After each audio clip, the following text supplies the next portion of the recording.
Kilo બટેકાના 55 રૂપિયા તો 78 kilo બટેકાના કેટલા થશે? આટલું નહીં આવતું કોથા. લાય હું કરીને બતાવું તને. 1 કિલો બટાકાના 55 રૂપિયા તો 78 કિલો બટાકાના કેટલા થાય?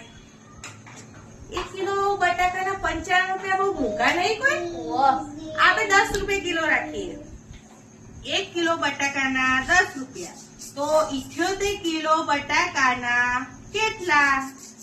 પણ તારે 78 કિલો બટાકા કરવા છે શું? ગોમ જવાનું ના, આપણે 2 કિલો જોવો, આપણે 2 કિલો જ કરવાના. 2 કિલો ના 1 કિલો બટાકાના 10 રૂપિયા તો 2 કિલો બટાકાના કેટલા? 20 રૂપિયા.